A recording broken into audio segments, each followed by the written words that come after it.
Hello everyone. अगर आप UPSC की प्रिपरेशन स्टार्ट कर रहे हैं तो ये वीडियो एक फाउंडेशनल वीडियो है। यूपीएससी हर साल नोटिफिकेशन निकालता है जिसमें सारी डिटेल्स होती हैं, एलिजिबिलिटी क्राइटेरिया से लेकर सिलेबस से लेकर एग्जाम पैटर्न और सब रूल्स लिखे रहते हैं। But that document is a very legal document. ये वीडियो उसका एक सब्स्टिट्यूट की तरह है जो सारी की सारी बेसिक इंफॉर्मेशन बहुत सिंपल लैंग्वेज में आपको बता देगा। हम एक एक चीज डिस्कस करेंगे। एग्जाम है क्या, एग्जाम का पैटर्न क्या है, एग्जाम की एलिजिबिलिटी क्राइटेरिया क्या है, एग्जाम में रिलैक्सेशंस क्या है, एग्जाम कंडक्ट कैसे होता है, और वो सारी इंफॉर्मेशन जो आपको पता होनी चाहिए from the beginning, from the starting. तो it is specially for you if you are starting UPSC preparation. I am Ravi Kapoor. I am an ex IRS officer. मैंने यूपीएससी एग्जाम खुद 3 बार क्लियर करा और मेरे लिए बहुत ट्रांसफॉर्मेटिव जर्नी रही। मेरे खुद के एग्जाम क्लियर करने के बाद बहुत स्टूडेंट्स मेरे क्लियर करते हैं, हर साल क्लियर करते हैं, और उनकी प्रैक्टिस देख के, उनकी तैयारी देख के और एग्जाम के पैटर्न्स को देख के अब एक इंटरनली मेरे डीएनए में ही बस गया यूपीएससी का एग्जाम, आप ऐसा मान के चलिए। तो with that introduction let us move forward and let us start with the exam.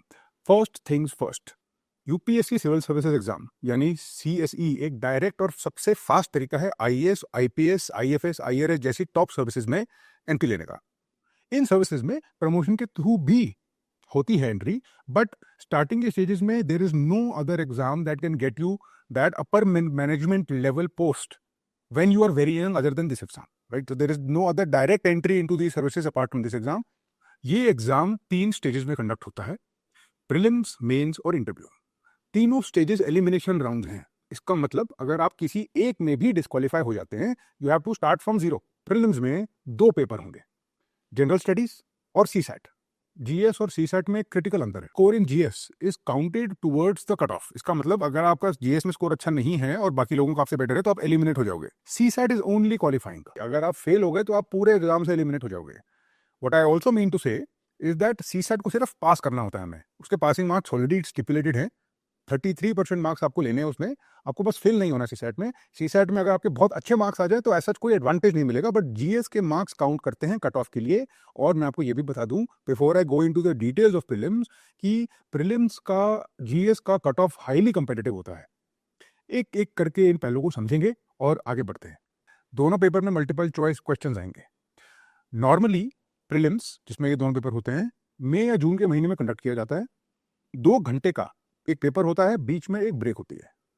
Prelims GS में 100 क्वेश्चन पूछे जाते हैं। यही अभी तक का पैटर्न चल रहा है। अगर आगे चेंज हो जाए तो इट इज पॉसिबल, बट उम्मीद नहीं है कि ऐसा कुछ चेंजेस होंगे। There are 100 questions in GS. सब क्वेश्चंस मल्टीपल चॉइस होंगे। There will be around 80 questions in CSAT, वो भी सब क्वेश्चंस मल्टीपल चॉइस होंगे। अब एक एक करके आपको बताते हैं कि जीएस में और सीसैट में क्या फर्क है और इनको अप्रोच कैसे करना है। आपको क्या पता होने की जरूरत है before you even start preparation.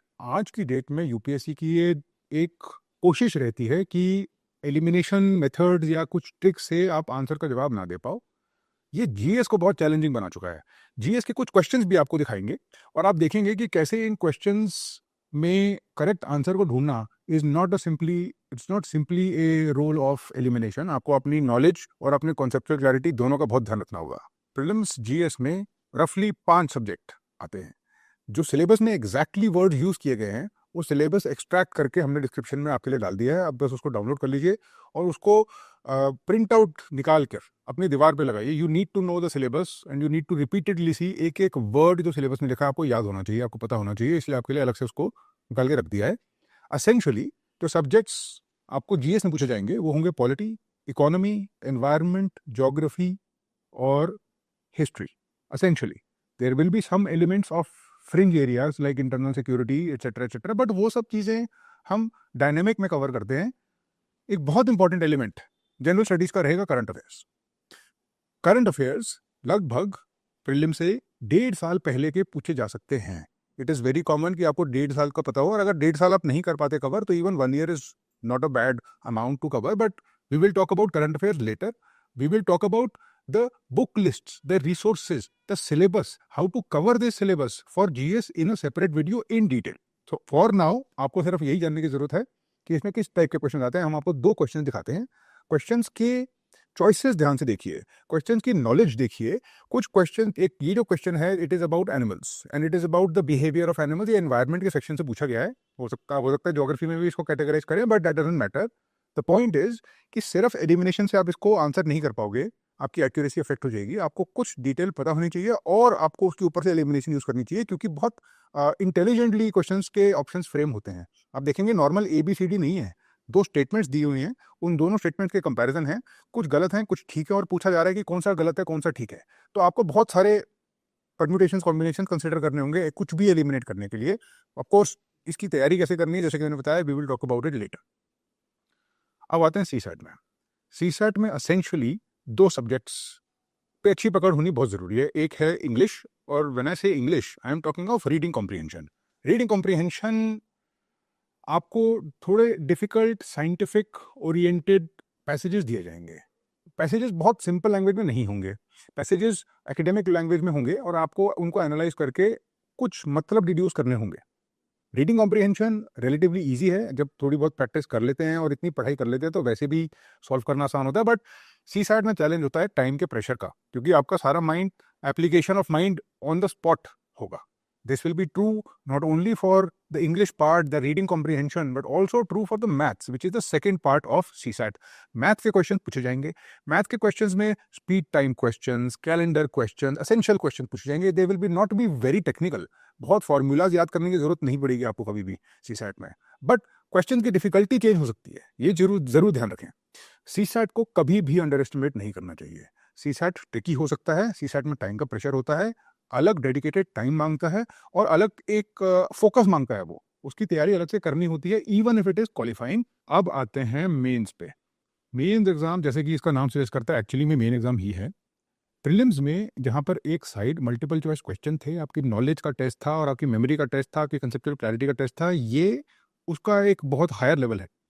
Mains में आपको सारे के सारे पेपर्स हाथ से लिखने होंगे। पूरे के पूरे मेंस का फॉर्मेट सब्जेक्टिव है, एक भी MCQ नहीं आएगा। टोटल 9 डिस्क्रिप्टिव पेपर होंगे, जिसमें से 7 ऐसे होंगे जिनकी टोटल स्कोर ऐड करके डिटरमिन करेगी कि आप नेक्स्ट राउंड के लिए क्वालिफाई करोगे या नहीं करोगे। 2 पेपर मेंस में ऐसे होंगे जो बिल्कुल क्वालिफाइंग है, जिसमें सिर्फ पास होना है, फेल नहीं होना है, बट बाकी एग्जाम्स में ऐसा नहीं है। मेंस के 7 पेपर, एक एक करके इन 7 पेपरों को समझते हैं और अपनी एक्सपेक्टेशन सेट करते हैं। उसके बाद चलेंगे कि इनकी तैयारी कैसे करनी है। GS1 is about history and geography. Essentially जो प्रीलिम्स में था वही सिलेबस है, बट चैलेंज ये होगा कि आपको इस पेपर में आंसर राइटिंग करनी होगी। आपसे क्वेश्चंस पूछे जाएंगे। देयर विल बी रफली अराउंड 20 क्वेश्चंस, 100, 150, 200 वर्ड्स के आसपास की वर्ड लिमिट होगी एक हर एक क्वेश्चन की। यूपीएससी की एक डेजिग्नेटेड आंसर शीट होती है, वो आपको दी जाएगी। आप पेन से पेपर पे उस पर लिखेंगे। 3 घंटे का एक पेपर होगा, 3 घंटे का एक पेपर होगा। कभी कभी एक दिन में 2 पेपर भी हो सकते हैं। अगर ऐसा होगा तो बीच में ब्रेक रहेगी। GS2 is all about polity. Obviously the nature of questions in GS2, जो पॉलिटी में हमसे प्रीलिम्स में हमने देखा था और जो पॉलिटी हम यहाँ देखते हैं, वो थोड़ी डिफरेंट होगी। क्वेश्चन थोड़े एनालिटिकल होंगे, क्वेश्चंस थोड़े डीप होंगे, क्वेश्चंस में एक आपके ओपिनियन के लिए थोड़ी सी गुंजाइश होगी, थोड़ा सा रूम होगा। ये प्रीलिम्स में नहीं होता है। GS3 is about economy, science and tech, internal security, disaster management. ये थोड़े फ्रिंज एरियाज हैं, इनके बारे में भी हम अलग से बात करेंगे, बट फिलहाल आप इतना ही समझिए कि आपकी ये डिस्ट्रीब्यूशन है GS1, 2 और 3 की। अब आते हैं GS4 पे। GS4 is about ethics. GS4 is a paper of ethics. Ethics के पेपर में एसेंशियली वो 3 घंटे का पेपर 2 भागों में डिवाइडेड है। आधा पेपर इज थ्योरी, एकेडमिक, आधा पेपर इज केस स्टडीज।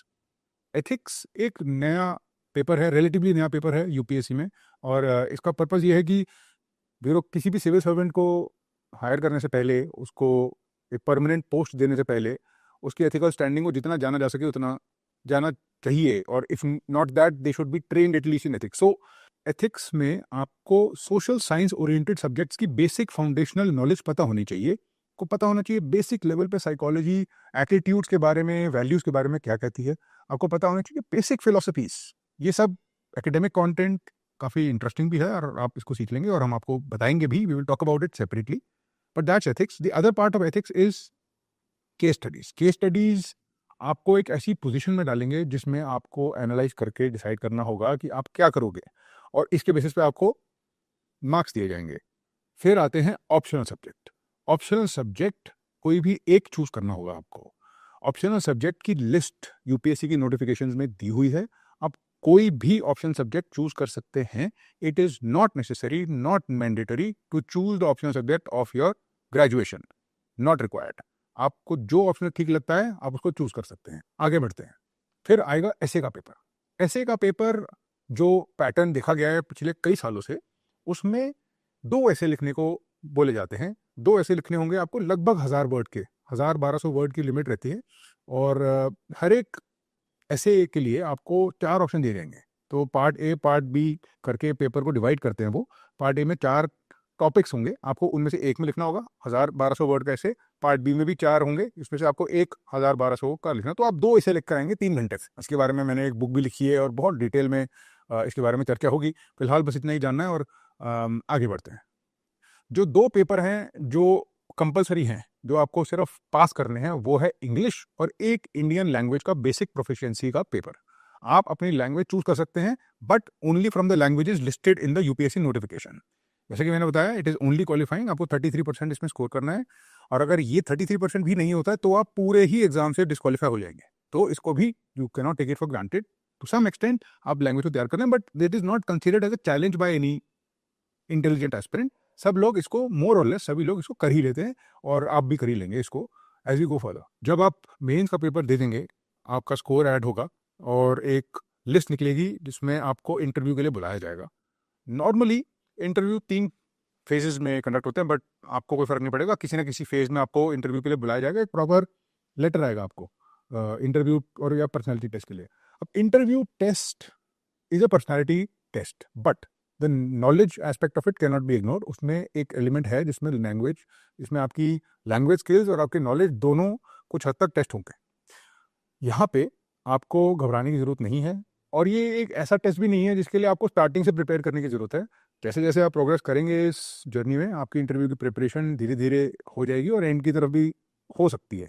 तो जब आप इंटरव्यू देने जाएंगे यूपीएससी में, आप अज्यूम करके चलें कि 30 से 45 मिनट तक का इंटरव्यू होगा.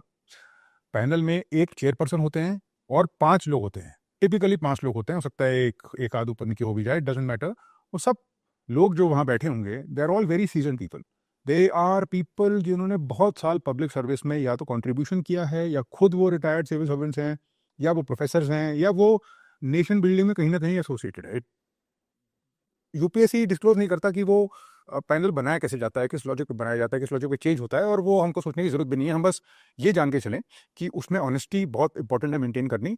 वो लोग बहुत इंटेलिजेंट, सुलझे हुए और सीनियर लोग होंगे और आपके अंदर देख लेंगे, वो आपके अंदर झांक लेंगे और वो आपसे क्वेश्चन भी इस टाइप के पूछेंगे. क्वेश्चन आपकी हॉबी से हो सकते हैं, क्वेश्चन आपके डैफ से हो सकते हैं, क्वेश्चन आपके ऑप्शनल पेपर से हो सकते हैं, क्वेश्चन करंट अफेयर से हो सकते हैं, क्वेश्चन किसी भी तरीके के पूछे जा सकते हैं. बट नॉर्मली पैनल का एक बिहेवियर बहुत कॉर्डियल रहता है. वो कभी ऐसा कोशिश नहीं करते. मैंने 3 यूपीएससी के इंटरव्यू दिए हैं और कभी भी ऐसा नहीं हुआ कि मुझे अनकंफर्टेबल करने की कोशिश करी हुई हो. ऐसा हॉस्टाइल एनवायरनमेंट नहीं होगा और एक कॉर्डियल एनवायरनमेंट वहाँ पर होगा. और आपकी सोच, आपकी एनालिसिस, आपकी डेप्थ, आपकी मैच्योरिटी, आपकी नॉलेज, आपकी एक्सप्रेशन, आपकी प्रेजेंस ऑफ माइंड, हर चीज़ देखने की वो कोशिश करेंगे. अब आते हैं कुछ टेक्निकल एस्पेक्ट्स पे. एग्जाम फॉर्म्स और application processes, when to apply. UPSC के फॉर्म्स कब आते हैं? मैंने आपको बताया कि यूपीएससी के फॉर्म्स हर साल फरवरी के आसपास आते हैं, जब ऑफिशियल नोटिफिकेशन रिलीज करी जाती है. इस नोटिफिकेशन में एलिजिबिलिटी, एप्लीकेशन स्टेप्स और स्केड्यूल्स सब कुछ दिया होता है. यूपीएससी का एक कैलेंडर होता है जिसमें यूपीएससी के बहुत सारे एग्जाम्स जो होते हैं, apart from civil services exam, और सिविल सर्विसेज के एग्जाम के अंदर के स्टेजेस का जो टाइमलाइन है दे रखा होता है. वो लिंक उसके कैलेंडर का आपके लिए अटैच्ड है. आप डिस्क्रिप्शन में जाके इसको ढूंढ लीजिए और बीच बीच में उसको चेक करते रहिए. अब आते हैं हाउ टू अप्लाई पे. जैसे ही नोटिफिकेशन आएगा, we will inform you about it. आपको गाइडेंस देंगे. यूपीएससी का फॉर्म भरने के टाइम पे कुछ कॉमन मिस्टेक्स होती हैं. We will make sure those are not conducted, those are not committed, and we will talk about it. अब आते हैं एक बहुत important aspect, eligibility criteria. Minimum education qualification. UPSC civil services exam को attempt करने के लिए मिनिमम एजुकेशन क्वालिफिकेशन है एक बैचलर की degree from a recognised university. It can be from any field, science, commerce, humanities, सब एलिजिबल हैं. वो इस चीज़ पे डिस्क्रिमिनेट बिल्कुल नहीं करते. मिनिमम एलिजिबिलिटी ये है, और ये जानना जरूरी है आपके लिए कि आप अपने कॉलेज के लास्ट ईयर में यूपीएससी का एग्जाम अटेम्प्ट कर सकते हो. You can attempt the UPSC exam in the last year of your college, but जैसे ही आपकी डिग्री कंप्लीट होती है, और वो कंप्लीट करनी नेसेसरी है, मैंडेटरी है, आपको अपनी डिग्री का प्रूफ, अपने फाइनल क्वालिफिकेशन का प्रूफ, ग्रेजुएशन की क्वालिफिकेशन का प्रूफ यूपीएससी को सबमिट करना होगा. अब आते हैं एज लिमिट और अटेम्प्ट्स पे। जनरल कैटेगरी के लिए एज लिमिट है 21 से 32 साल, टोटल नंबर ऑफ अटेम्प्ट्स हैं 6। ओबीसी कैटेगरी के लिए 9 अटेम्प्ट्स अलाउड हैं until the age of 35। SC ST category के लिए अनलिमिटेड अटेम्प्ट्स हैं until the age of 37। Persons with benchmark disability, physical disability हो, जो भी डिसेबिलिटी हो, जो जिस टाइप की डिसेबिलिटीज अलाउड हैं जो हैं उनके बहुत clear cut rules UPSC notification में लिखे रहेंगे, वो कैटेगरी वाइज होगा। अगर आप उस कैटेगरी में फॉल करते हैं तो प्लीज उसको रेफर करें, हमने आपके लिए डिस्क्रिप्शन में वो लिंक लगा दिया है। मेरे फाइनल पार्टिंग थॉट्स ये हैं कि यूपीएससी की preparation it is not a joke, but it is not that hard also. जितना मुश्किल इसको बना दिया गया है, जितना इसके आसपास एक फियर का माहौल क्रिएट कर दिया गया है, it is not that hard, it is easier than that. This path is very simple. चाहे कोई भी एग्जाम हो वो क्लियर होगा। मेरा हुआ है, मेरे स्टूडेंट्स का हुआ है, आगे भी लोगों का होगा। आपका क्यों नहीं होगा? सब कोई रीज़न नहीं है कि ना हो पाए। आप सारे के सारे लिंक्स यूज़ करें और अगर आपको अच्छा लगा तो please put your comment and let me know आपको और क्या चाहिए, what is exactly that I can help you with. Put that in the comment and I will try to make exceptionally good videos around that, and I'll help you along the way. It is my pleasure to do so, it is my passion to do so, and I will help you with whatever you need. Thank you very much and all the best.